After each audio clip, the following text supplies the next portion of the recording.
Hello everyone, it's Brittany and welcome back to Brittany Unplugged. And as you can tell by the title of this video, we're going to be talking about 5 regrets that we've all had at some point in life that we probably shouldn't continue to have anyways. So if you want to know these 5 particular types of regrets, then keep watching. Now, the first type of regret that I am so guilty of, and I'm pretty sure a lot of you are guilty of, everyone is guilty of this. If you are not guilty of having this kind of regret, then I don't think you're human. And I don't understand why we continue to allow ourselves to regret not doing this, because it's literally written in the stars not to do it. But this is when you don't follow your gut. Now, one thing that we need to remember as humans is that when we get a gut feeling, it's basically an emotional and a sensory trigger. Because a lot of the times why we get that gut feeling is because either we've experienced something. So if we go ahead with that bad idea, that bad decision, and our gut is telling us not to, there's a reason why our gut is telling us not to. Because either you've experienced something so you know what the result is going to be, or you generally just get this feeling. Say your friend asks you to go to a party, or your friend asks you to, go out to lunch or something like that. And then normally if you're excited to go somewhere with your friend, you'll be like, yes, oh my gosh, yes, of course I'll go. Of course, why not? I mean, you're my friend or whatever. But then if you get a feeling like, no, I don't really think I should go, or I don't know whether that's a good idea in your mind, but then of course you haven't expressed it. Of course you're like, okay, yeah, sure, I'll go for lunch with you or whatever. But deep down, you're not really excited and you just don't feel good about it. That's your gut. And you need to listen to that. Because a lot of the times when we follow our gut, after that event has taken place, or after the day you're meant to go to that particular place passes by, maybe something happened at that particular place. Maybe your friend asked you to go to, a dinner, and maybe there was something that happened at the dinner. Maybe your friend asked you to drive and then you didn't really feel good enough to drive, and then maybe the car got into an accident. Maybe you were supposed to go to school. Maybe your friend told you to go to school late, for example, told you to ditch school, and then you didn't feel right about doing it. Then you went to school anyways and something amazing happened at school. You're always going to thank yourself later for following your gut. I don't know why as humans we tend to not follow it. It's almost like our gut is telling us not to, but then it's like we literally choose to ignore it. And then when we ignore it, then we kind of look back and we're like, well, why didn't I follow my gut in the first place? And it doesn't always have to be about you going somewhere and then your gut is telling you not to do it. Even if, let's say, there's a particular issue. Let's say you have a run-in with a family member, a friend, your boyfriend or your girlfriend or your cousin or whoever, someone important to you that you classify as important to you, or maybe if they're not even as important to you. Let's say you have a run-in with them and then, things didn't go down well between you guys. And then you feel like you need to confront them about the situation, or you feel like you need to address it, or you feel like you really need to have that dialogue. Given the circumstances, if the person who you want to have the dialogue with, let's say if you know that the response is going to be good and you know that the person will understand, or you guys will probably agree to disagree, or you'll reach a mutual understanding. If you know that if you have a conversation with that person and you can be guaranteed that the response that you get is going to be a good enough one for you to be satisfied with, and you know that, okay, after that conversation, you'll feel good anyways. If you're guaranteed that you'll feel that way, and then it's better to have that dialogue and you feel like, okay, I need to talk to this person. Because of course, sometimes when you want something, sometimes it may not always be the best thing for you. But if you want something and you keep having that feeling, that lingering feeling that something needs to be said, if the person receiving your words will take it well, if you know that the person will take it well and you still feel like you need to talk to them, then that's your gut feeling. And a lot of the times, if you feel like it's your gut telling you to do something, just follow it. And this brings me to the second regret that we've all had at some point in our life, and this is when we don't express what we're feeling. Now, this point is totally relative. Like I said in the other point, let's say you fall out with somebody or something like that, and then let's say you didn't express how you felt in that particular moment, and then maybe a couple of days later, a couple of months later, a couple of years later, you keep saying to yourself, well, what if I actually talked to that person? How would that conversation have gone? What if I had just said that in the moment you didn't treat me well, for example? What if I just expressed how I was feeling? If I voiced how I was feeling, how would things have changed? Would things be different? Would they be the same? And so on. So if you keep asking yourself those questions and everything, like way after the falling out happened, if you keep asking yourself those questions, then that's you regretting. Because if you weren't regretting, you're going to look back however long after that argument occurred and you're going to be like, well, I'm so glad that I didn't talk to that person, because maybe something would have happened that maybe showed their true colors, or something in general. Maybe you've just grown as a person. Maybe you guys just really drifted apart and you've never talked to each other after that falling out, if you know that it's like that kind of circumstance, then you'll say to yourself, well, thank goodness I never even confronted that person, because yes, they hurt me in the moment, but I'm glad, I never said anything. A lot of the times, if something is burning inside of you and you feel like you need to say something, I would advise to say it.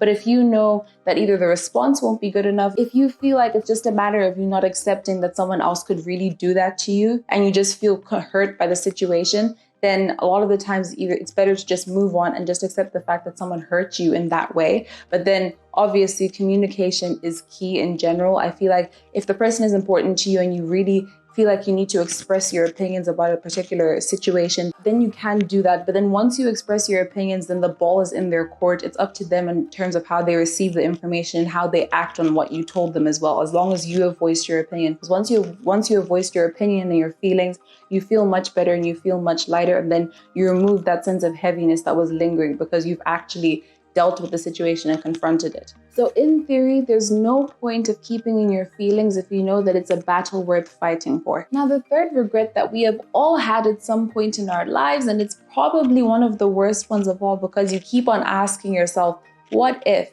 This is when you regret not achieving your fullest potential. Now, at the start of my teenagehood, I definitely was someone who didn't achieve their fullest potential because I had a tendency of seeking validation from other people in order to know my worth. Because in the present day, I feel like I am beginning to work towards achieving my fullest potential. I'm much more confident in myself. I love myself to the fullest. So there are days when I just sit down and then I look back on like when I was 13, 14 years old, and I used to say, why didn't I enjoy my height much more? Why didn't I embrace my smile much more? Why didn't I embrace my personality much more? Because that's what makes me unique. Because I have people around me who care about me, who really appreciate me for who I am. So why can't I appreciate myself to the fullest? So there were a bunch of questions that I continued to ask myself over and over again. And that was me regretting not being the best version of myself back then because I allowed other people's words to stop me from being the best version of myself. In asking myself those rhetorical questions and me just reflecting on the kind of person that I was 3-4 years ago, it's really different to the person that I am now because I sought validation in other people. I feel like seeking validation in other people is a recipe for disaster in that regard.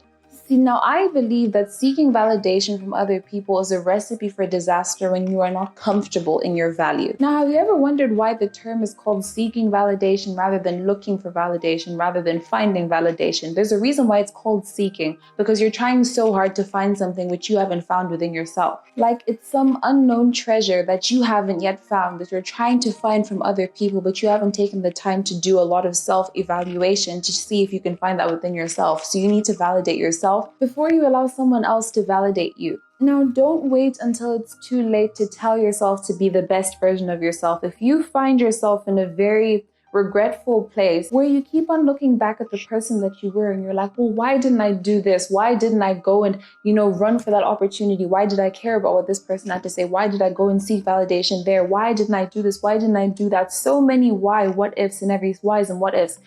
If you find that you keep doing that, then that's you regretting. So make sure that you find ways to become the best version of yourself possible before it's too late, because you don't want to reach 10 years from now and you're like, well, what did I achieve in these last 10 years? Because right now we're in 2020. By the time we get to 2030, you don't want to be like, well, what did I achieve in the last decade? And then you realize that you didn't achieve your fullest potential because you just thought too much about what other people thought of you. You wanted to seek validation. You weren't happy with yourself. You didn't do any form of self-introspection. So figure out what you like about yourself. Figure out how you can bring out the best in yourself so that you won't regret it in the long run. Now, the fourth regret that all of us had at some point, if you have not had this type of regret, then that's good on you. But a lot of people have had this regret, I myself included. At some point you've experienced this, and this is when you care about what other people think of you. Now, there are probably a gajillion ways to give you ideas in terms of how to stop caring about what other people think of you. But ultimately, not caring about what other people think of you all starts in the mind, because you have to look at it as if, let's say you're in a particular situation now. Let's say you want to start a business, for example. Let's say you want to start a YouTube channel. Let's say you want to, get some kind of big job. You want to apply at some Ivy League school, for example. Let's say you want to do that and you're afraid that other people will judge you. Just remember that fear of judgment is a temporary fear of judgment, because you won't carry other people's opinions of you to the next stage in your life. it's only in that stage where people may think, I don't know, different things about you. But one thing you need to remember is that the moment you start caring too much about what other people think, then their opinions of you then become your opinions of yourself. So if you feel like other people's thoughts of you are a reflection of who you are, then you need to do self-introspection, because ultimately I can tell you that, okay, you don't need to care about what other people think of you, but you need to believe it yourself that I shouldn't care about what other people think of me. And always remember that if you have a particular risk that you want to take, someone is always going to find a way to step on your self-esteem. Someone is always going to find a way to step on your self-worth and make you feel like you can't do it. If someone sees you doing something completely out of your comfort zone, they're going to have something to say about it. It's up to you in terms of how you receive the information and whether you allow it to affect you or not. Ultimately, you shouldn't, because if you're happy with what you're doing and you feel like you really can do well in that particular area, other people's opinions shouldn't matter. Yes, when you meet someone firsthand, first impression matters. Like what people think of you matters to an extent. Let's say you're in an interview, for example, then their opinions of you, the way you present yourself, the way you speak, your experiences and stuff like that, they formulate an opinion on you to see if you're fit enough for that job. Yes, it matters to a degree, but then if you care too much about what other people think, you're going to find that you end up stunting where you can actually be, because you're so focused on what the other person thinks when they're probably moving on in life, but then they just want to step on your self-esteem. They want to step on your self-worth. They want to step on the way that you see yourself. But then it's doing more damage to you, because they could do way better than you in life. There are people in this life that will only step on you so that you don't reach their level, or you don't reach higher than the level that they want to reach. They don't want you to reach a level higher than the level that they want to reach. They don't want you to reach a level where they are. They want to make sure that you are below them. So the moment you feed into other people's opinions of you and you feel like you always need to think, you always need to wonder, okay, what does this person think about me? What does this person think all the time? And you become very self-conscious about what other people will think of you,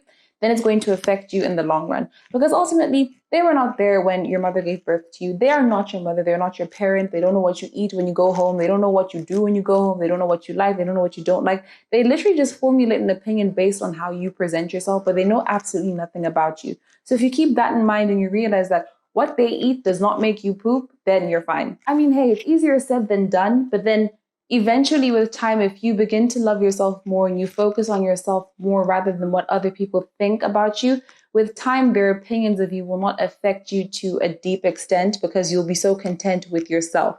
So work on yourself and love yourself so that other people's opinions of you will not taint the way that you love yourself either. So like I said, it's easier said than done. But then with time, it's a gradual process. It won't happen overnight. Dealing with insecurities does not happen overnight. I mean, all of us have insecurities. I have insecurities. Everyone has insecurities that we're still dealing with. But it's a step-by-step process. But then you need to take the active steps in order to make that process, begin. Now, the fifth and final regret that we have all had at some point that we shouldn't continue to have, and this kind of is 2 points tied into one. This is saying no and making yourself too available for someone. Because I know there's a point in time where you sit down and you think about the people that have been in your life, or you think about the people maybe you were friends with in high school and primary school and so on, or even like people who you just know mutually, and you feel like maybe, okay, I gave too much of my time to this person. You shouldn't disregard the fact that this person was in your life, because they're part of your story. They were part of a season of your life. They saw a time where you were growing as a person. They saw that. You shouldn't disregard that. But then eventually it should teach you those times where you regret saying, why did I put so much time and why did I put so much energy? Why did I put so much effort into this person? Why didn't I just say no if I was too busy? Why did I give so much of my time? Why did I bend over backwards?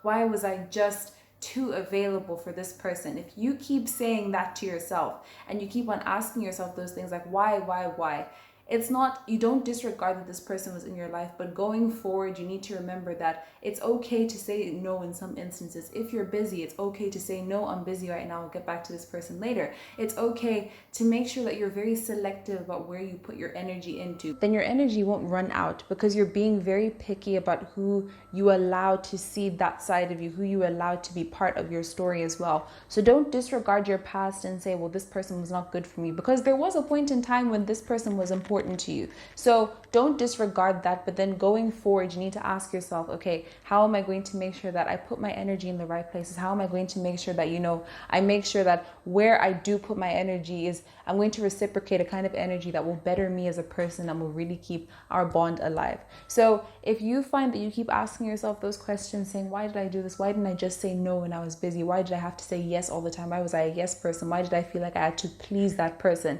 in order to gain some kind of value from it? Then going forward, you need to ask yourself, how can I make sure I don't repeat that mistake again? So I hope this video helped you, and I hope all of these things I mentioned help you as well, and you take them into your stride. And let me know if I actually left any regrets that you guys have had in the comments as well. As always, don't forget to like, comment, subscribe, and share, and hit the bell to be notified when I post new videos. Stay safe, everyone. God bless you all. Bye.